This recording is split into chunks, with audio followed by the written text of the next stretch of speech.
Hi guys, Yoni here. I'm the second coach of the academy, and today I'm going to talk about everything you need to know about aiming in Valorant, and I'm going to tell you also how to improve it, right? So to start things out, I want to make a disclaimer before this video starts and tell you that everything we are going to talk about in this video is about how to do things in the optimal way, but obviously there are exceptions and you should always prioritize comfort over doing optimal things. So let's quickly start with the things that are out of the game. Okay, so one of those is the sitting position. The sitting position is pretty quick because there's one optimal position and is the one where you have both your elbows and knees forming a 90-degree angle, and also you have your back upright. Okay, now let's talk about what parts of your arm you should use for aiming. So some people think that you either aim with your wrist or either aim with your arm, but you should aim with both, right? Because arm gives you stability and enables you to do larger movements, while the wrist is more for the micro adjustments and the precision that it gives, right? So there is also a third part that we should use in the optimal word, right? Which are fingers that give you additional precision on your aim. But I know that not many people use it, so yeah. Now let's talk about the last thing out of the game, and this is basically which grip you should use. Now there is no optimal grip, I would say, here, and I'll tell you why. This is mostly just personal preference and you should play what comes natural to you. Probably the claw, I would call it the optimal way of gripping your mouse, but again, prefer comfort over optimal things, right? So if you feel comfortable with a palm grip, just stick with it. And if you feel comfortable with a fingertip grip, just play with it. Okay, so now that we quickly talked about the external things, let's start talking about the in-game things, right? First question is basically which sense you should play with here, and the optimal sensitivity for Valorant at least is something that goes on the lower end. Most pros use a sense that range between 200 DPI and 360, but you also have someone playing at like 100 or 400, so exceptions are always there, right? But the optimal range is something like 200 and 360 EDPI. So Valorant is a game where you should prefer lower senses because there is not much movement to do in the game unless you're a duelist, and in that case maybe you should go with a slightly higher sense but still on the lower end, right? Because the duelist is usually the guy that takes space inside, and he needs to quickly move his crosshair between different spots. So this is why duelists prefer high sense. Now let's start talking about aim trainers.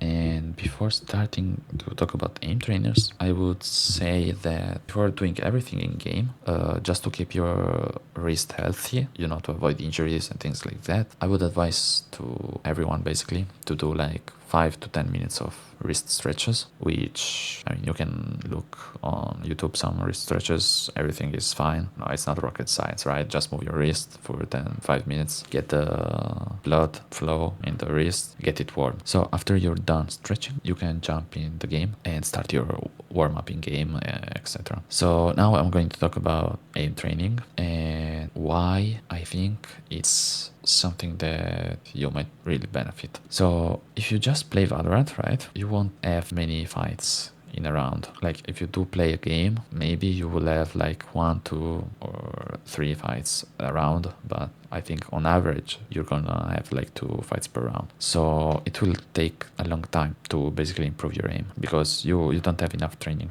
enough repetitions. One thing you could do is play deathmatch, and that's a really great thing because especially if you are below diamond, something like that, DMs are super useful because not only you train your aim, but you also train your crosshair placement, right? Because you familiarize more with maps by doing a lot of repetitions, like a lot of fights. You kind of learn the spots, right? And you kind of learn how to keep your crosshair at head level always. If you want to like improve even faster, I would still play some aim training scenarios because they basically are really useful at improving your overall mouse control. So for everyone who is new to aim training, let me explain you how to play the scenarios in the correct way. By the way, guys, for those who want more, we also offer personalized coaching, and we are currently running a promotion. The first 15 people that used the code Melius15 at the checkout page will receive a 10 euros discount on the price. We also offer a 7-day free trial and a 30-day money back guarantee. So if you end up not liking the coaching for the first month, we will just give you the money back. Now let's get back to the video. Okay, so let's say we are here in this scenario.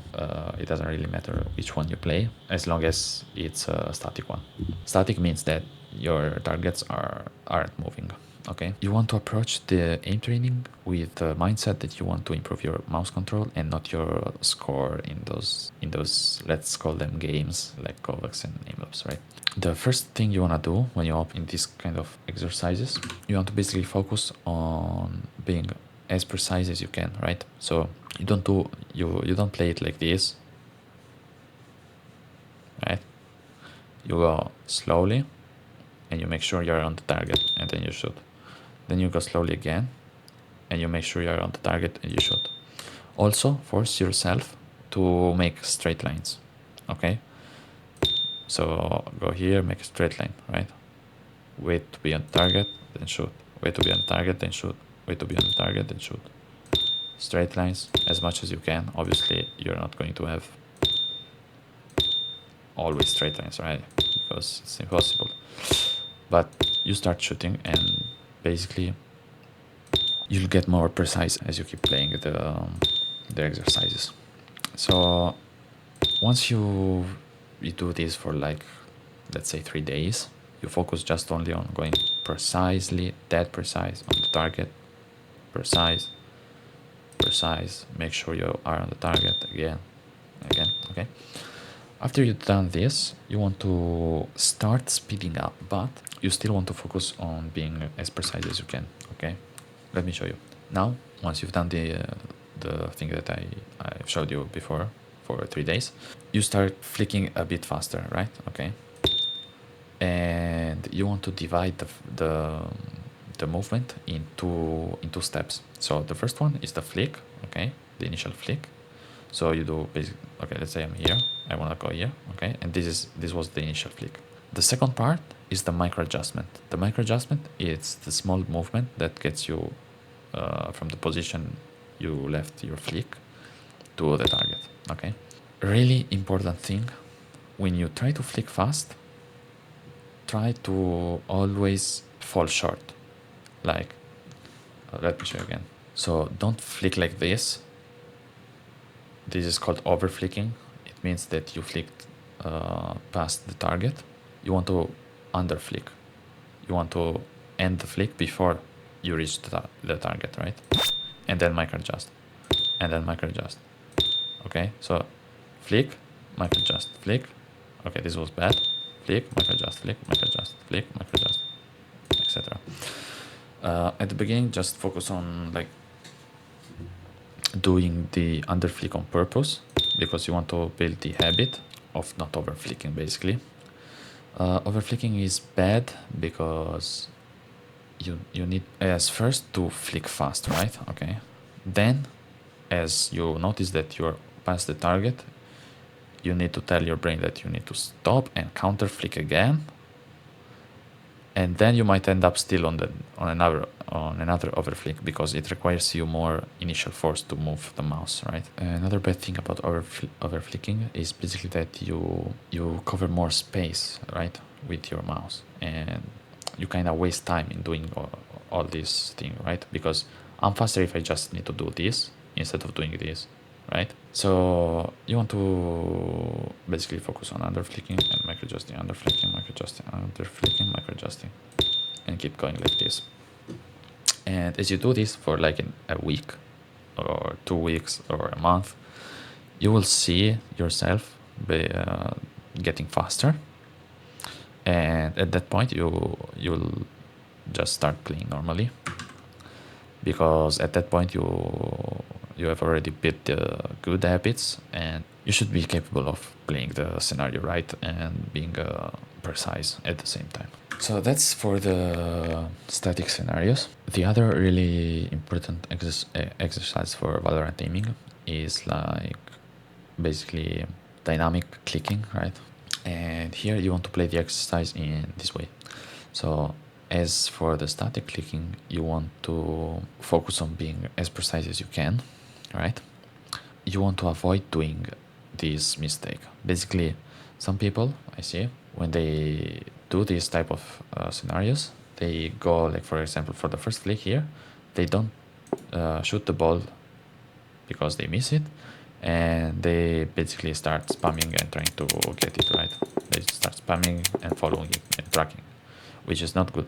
We want to flick, okay, flick, micro adjust on the ball, then shoot. If we miss, we flick again. We don't track the target. So something like this, okay? You see, I flick on the ball, I don't track it. If I miss, unlucky, I flick again, okay? You see, I missed here, and I flicked again. I don't track the ball. Again, again, again. And you want to play the scenario like that. So other than those two scenarios, the other type of aiming, like tracking and target switching, are pretty straightforward, and you don't need any specific technique to play it. So you want to play those scenarios in this way because you want to be able to transfer the aim you get here into Valorant, right? Okay, so now let's start with some range drills to help you like warm up or even do a bit of training with the in-range bots. Okay, so warming up on range is something really important because it gives you like the feeling of the game, right? It tells you the brain, okay, now we are on Valorant and you gotta play it, right? So it gives you the feeling of the game before you even jump on deathmatch and things like that. So the first drill I want to show you, which I used to do when I played, and also a lot of players do it, is basically you select a bot, right? And you just track his head. Okay. So now don't mind too much the gameplay because I'm on a stand-up desk and I'm on a stand-up position. It's just to show you the exercise. Now, so what I mean by tracking is basically you select your target and you start following his head and moving in unpredictable ways. So sometimes you go on the right, sometimes you go on the left, sometimes you go a bit closer, so the target is faster and harder to track. Sometimes you go a bit Attenzione! further, and you do this for like 3 to 5 minutes. It depends on how much you want to stay in range because if you want to quickly warm up, you keep the drills like fast. You want to do them fast, so 3 to 5 minutes per drill. But if you want to train, you do like every drill for 5 to 10 minutes or something like that. So after you're done tracking, we can add another step to the tracking, which is flicking. Okay, so you select the target, right? What you want to do again is basically track his head, okay? But other than tracking, you also want to add the flick part, right? So something like this, okay? You keep tracking this guy, and then you flick again. You keep tracking this guy, okay? And you flick again. You change target maybe, okay? You track this guy, you go further, and you flick again. And you do this for like another 3 to 5 minutes, depending on what you want to do, okay? After we've done these 2 drills, I usually want to warm up my jet ult because I was a jet player.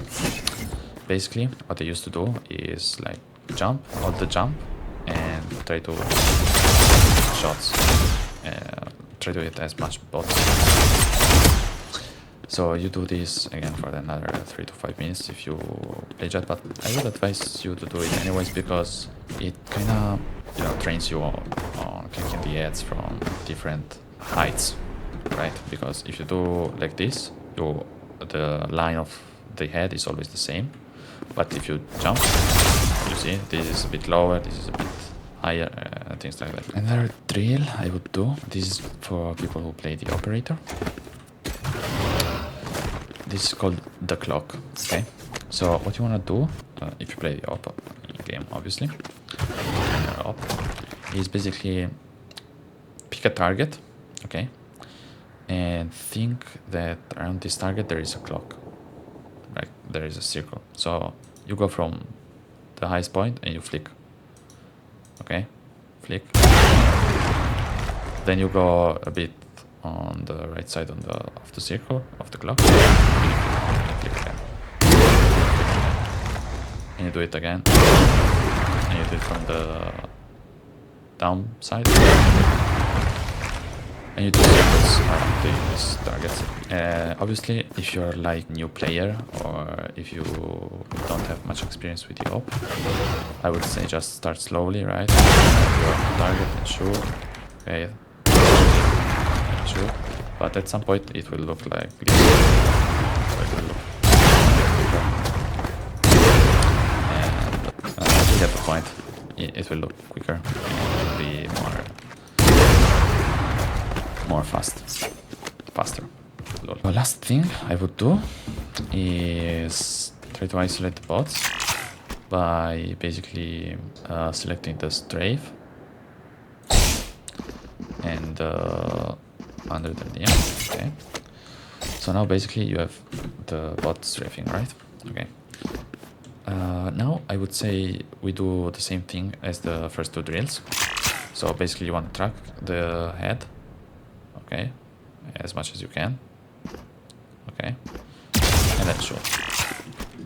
Also you can do it while moving, okay, track, shoot, track, shoot.